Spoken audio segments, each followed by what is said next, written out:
Hello viewers, আপোনালোক সকলোকে মোৰ YouTube চেনেল Learn Hatchলৈ স্বাগতম জনাইছো। আশা কৰো আপোনালোক সকলো কুশলে আছে।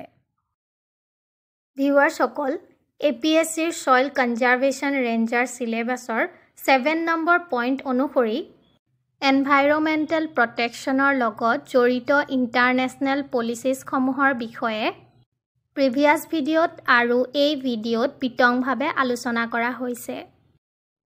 ভিউয়াৰ্স সকল, আমি প্ৰিভিয়াস ভিডিঅ'ত দেখা পাইছিলো যে ইউনাইটেড নেশ্যনছ এনভাইৰনমেন্ট প্ৰগ্ৰামছ অৰ্থাৎ UNEP-এ বহুতো ডেভেলপিং গ্লোবেল কনভেনচন হোষ্ট কৰে আৰু তাৰ ভিতৰত আমি ষ্টকহোম কনভেনচনলৈকে অধ্যয়ন কৰিলো। আজি আমি বেসেল কনভেনচনৰ পৰা ষ্টাৰ্ট কৰিম। Bessel convention Basel Convention on the Controls of Transboundary Movements of Hazardous Waste and Their Disposal বুলিও কোৱা হয়। ভিউয়াৰ্স সকল, Hazardous Waste হৈছে এনে এক সামগ্ৰী যিবোৰ মানুহৰ স্বাস্থ্য বা পৰিৱেশৰ বাবে ক্ষতিকাৰক বা বিপদজনক, যেনে toxic chemical waste, radioactive materials waste, medical waste etc. আৰু ট্ৰান্সবাউণ্ডাৰী মুভমেন্টছ অফ হাজাৰ্ডাছ ৱেষ্ট হৈছে এখন দেশৰ পৰা আন এখন দেশলৈ হাজাৰ্ডাছ ৱেষ্ট ট্ৰান্সপৰ্টেশ্যন বা পৰিবহণ কৰা প্ৰক্ৰিয়া। বেসেল কনভেনচনক 1989ত এডপ্টেড কৰা হয় আৰু 1992ত ইফেক্ট বা বলবৎ কৰা হয়। ইণ্ডিয়ায়ে 1992ত বেসেল কনভেনচনক ৰেটিফাইড বা অনুমোদন জনাইছিলে। ইয়াৰ সেক্ৰেটাৰিয়েট জেনেভা সুইজাৰলেণ্ডত আছে। ইয়াৰ মূল উদ্দেশ্য হৈছে হাজাৰ্ডাছ ৱেষ্টৰ ট্ৰান্সবাউণ্ডাৰী মুভমেন্টক হ্ৰাস কৰা, বিশেষকৈ ডেভেলপ কাণ্ট্ৰিজৰ পৰা ডেভেলপিং কাণ্ট্ৰিজ অৰ লেছ ডেভেলপ কাণ্ট্ৰিজলৈ হাজাৰ্ডাছ ৱেষ্টৰ ট্ৰান্সবাউণ্ডাৰী মুভমেন্টছক হ্ৰাস কৰা। ইয়াৰ আন এটা উদ্দেশ্য হৈছে হাজাৰ্ডাছ ৱেষ্টৰ উৎপাদন আৰু বিষাক্ততা কম কৰা আৰু সোৰ্স বা উৎসত হাজাৰ্ডাছ ৱেষ্টৰ উৎপাদন হ্ৰাস কৰা আৰু এনভাইৰনমেন্টালি সাউণ্ড মেনেজমেন্টৰ ব্যৱস্থা গ্ৰহণ কৰা। ভিউয়াৰ্সকল, সাধাৰণতে ৰেডিঅ'এক্টিভ ৱেষ্ট বেসেল কনভেনচনৰ আণ্ডাৰত অন্তৰ্ভুক্ত কৰা হোৱা নাই। ৰটাৰডেম কনভেনচন হৈছে এখন ইণ্টাৰনেশ্যনেল ট্ৰিটি বা আন্তঃৰাষ্ট্ৰীয় চুক্তি যাৰ মূল উদ্দেশ্য হৈছে মানৱ স্বাস্থ্য আৰু পৰিৱেশ ৰক্ষাৰ বাবে হাজাৰ্ডাছ কেমিকেলছ আৰু পেষ্টিচাইডছ বা কীটনাশকৰ গ্লোবেল ট্ৰেড নিয়ন্ত্ৰণ কৰা। ৰটাৰডেম কনভেনচনক convention on the Prior Informed Consent Procedure for Certain Hazardous Chemicals and Pesticides in International Trade বুলিও জনা যায়।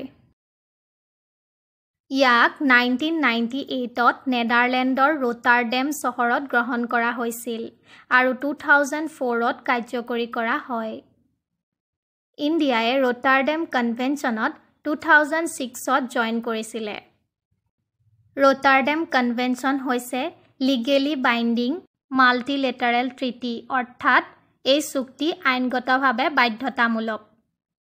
ৰটাৰডেম কনভেনচনৰ মূল উদ্দেশ্যসমূহ হৈছে হাজাৰ্ডাছ কেমিকেলছৰ ইণ্টাৰনেশ্যনেল ট্ৰেডত দেশসমূহৰ মাজত shared responsibility and cooperative efforts বা যৌথ দায়িত্ব আৰু সহকাৰিতা বোধ গঢ়ি তোলা, হাজাৰ্ডাছ ছাবষ্টেন্স বা যিকোনো বিষাক্ত পদাৰ্থৰ ইম্পৰ্টৰ আগতে প্ৰায়ৰ ইনফৰ্মড কনচেণ্ট অৰ্থাৎ কাণ্ট্ৰিজসমূহৰ আগতীয়াকৈ অনুমতি লাভ নিশ্চিত কৰা।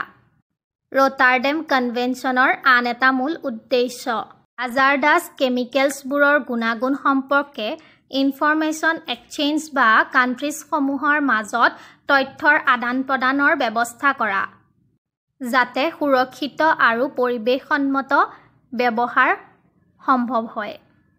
টক্সিক কেমিকেলছ আৰু পেষ্টিচাইডছৰ ক্ষতিকাৰক প্ৰভাৱৰ পৰা মানৱ স্বাস্থ্য আৰু পৰিৱেশৰ সুৰক্ষা নিশ্চিত কৰা।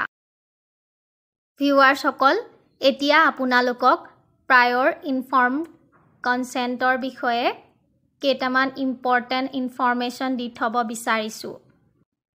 প্ৰায়ৰ ইনফৰ্মড কনচেণ্ট প্ৰক্ৰিয়া। এনেক্স 3ত অন্তৰ্ভুক্ত হাজাৰ্ডাছ কেমিকেলছৰ ইম্পৰ্ট বা আমদানিৰ ক্ষেত্ৰত ইম্পৰ্টিং কাণ্ট্ৰিজসমূহে আগতীয়াকৈ অনুমতি লোৱাটো বাধ্যতামূলক। এনেক্স 3ত বৰ্তমান 54টা কেমিকেলছৰ অন্তৰ্ভুক্ত হৈ আছে। এইবোৰৰ ভিতৰত কিছুমান উদাহৰণ হ'ল ইম্প্ৰডাইন। ই হৈছে এক ফাংগিচাইড বা কীটনাশক। ই ফল-মূল আৰু শাক-পাচলিৰ বাবে ব্যৱহৃত হয়। ই কেঞ্চাৰকাৰক বুলি শ্ৰেণীবদ্ধ। টাৰ্বোফোছ। টাৰ্বোফোছ মাটিত ব্যৱহৃত এক কীটনাশক।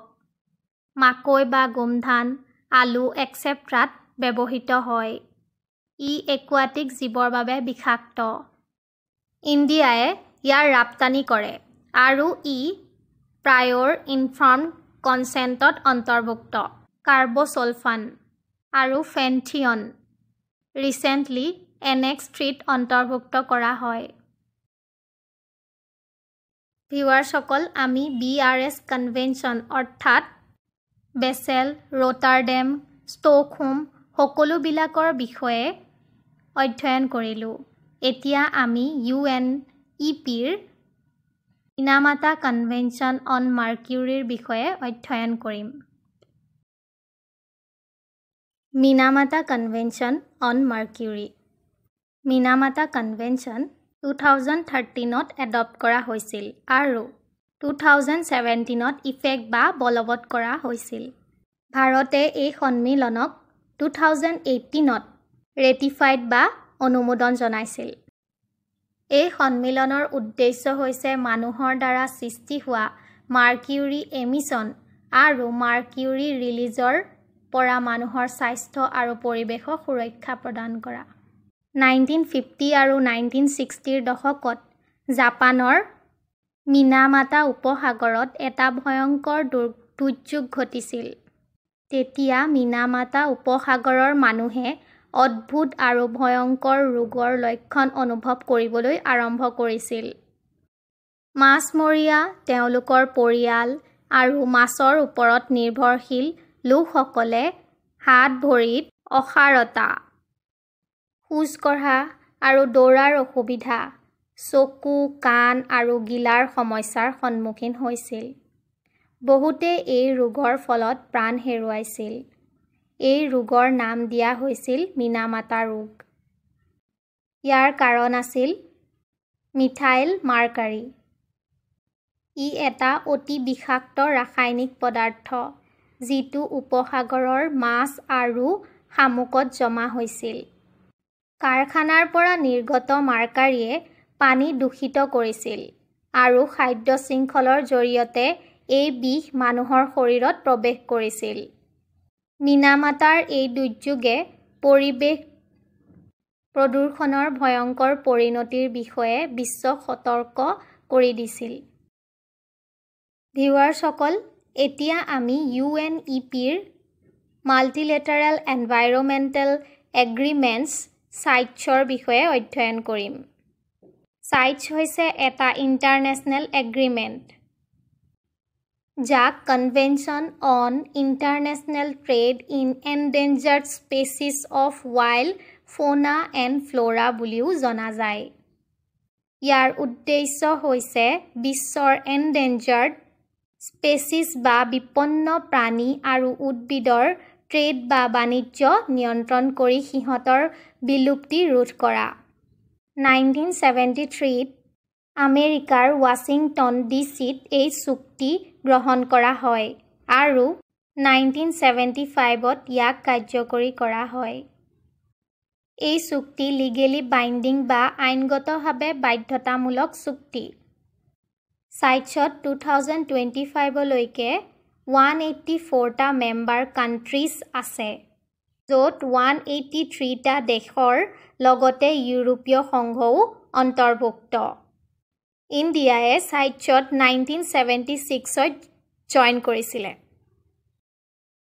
সাইটছৰ মূল লক্ষ্য তিনিটা হৈছে কনজাৰভেশ্যন অফ এনডেঞ্জাৰ্ড স্পেচিছ বা বিপদাপন্ন প্ৰজাতিৰ সংৰক্ষণ regulation of international trade and sustainable trade practices সাইটছৰ গভাৰ্নিং বডি সাইটছৰ কাৰ্যকাৰিতাৰ বাবে দুটা প্ৰধান গভাৰ্নিং বডি আছে সেয়া হৈছে কনফাৰেন্স অফ দ্য পাৰ্টিজ এই সন্মিলন প্ৰতি 2-3 বছৰৰ মূৰে মূৰে অনুষ্ঠিত হয় ইয়াত সকলো পক্ষই মিলি চুক্তিৰ কাৰ্যকৰী অৱস্থা পৰ্যালোচনা কৰে স্পেচিছৰ লিষ্ট আপডেট কৰে আৰু পলিচিছ ইমপ্লিমেণ্ট কৰে সাইটছ ছেক্ৰেটেৰিয়েট ছুইজাৰলেণ্ডৰ জেনেভাত সাইটছৰ ছেক্ৰেটেৰিয়েট অৱস্থিত আৰু এই সচিবালয়ে সকলো কাণ্ট্ৰি সমূহৰ মাজত সংযোগ স্থাপন কৰে আৰু ছাপোৰ্ট কৰে সাইটছে স্পেচিছ বা প্ৰজাতিসমূহক সিহঁতৰ সংৰক্ষণৰ অৱস্থাৰ ওপৰত ভিত্তি কৰি 3টা শ্ৰেণী বা এপেণ্ডিক্সত ভাগ কৰিছে সেয়া হৈছে এপেণ্ডিক্স 1 এই শ্ৰেণীত স্পেচিছ থ্ৰিটেন উইথ এক্সটিংচন বা বিলুপ্তিৰ সন্মুখীন হোৱা প্ৰজাতি থাকে যেনে বাঘ গড় কিছুমান বিৰল চৰাই এক্সেট্ৰা এপেণ্ডিক্স 2 এই শ্ৰেণীত এনে প্ৰজাতি যিবোৰ এতিয়াই বিলুপ্তিৰ সন্মুখীন নহয় কিন্তু নিয়ন্ত্ৰণ নকৰিলে বিপদৰ সম্ভাৱনা আছে তেনে প্ৰজাতি এপেণ্ডিক্স 2 শ্ৰেণীবদ্ধ উদাহৰণস্বৰূপে কিছুমান কৰেলছ অৰ্কিডৰ প্ৰজাতি ইত্যাদি এপেণ্ডিক্স 3 এই শ্ৰেণীত এনে প্ৰজাতি থাকে যিবোৰ কোনো এখন দেশত সুৰক্ষিত আৰু সেই দেশে সাইটছৰ জৰিয়তে অন্য দেশক অনুৰোধ কৰে যাতে এই প্ৰজাতিৰ জীৱৰ অবৈধ বাণিজ্য ৰোধ কৰিব পাৰি উদাহৰণস্বৰূপে ইণ্ডিয়ান ষ্টাৰ টৰ্টইজ এই শ্ৰেণীত পৰে ভিউৱাৰসকল আজিলৈ ইমানেই মোৰ ভিডিঅ'টো চোৱাৰ বাবে অশেষ ধন্যবাদ আৰু পৰৱৰ্তী ভিডিঅ'সমূহ পাই থাকিবলৈ মোৰ চেনেলটো সাবস্ক্ৰাইব কৰি ল'ব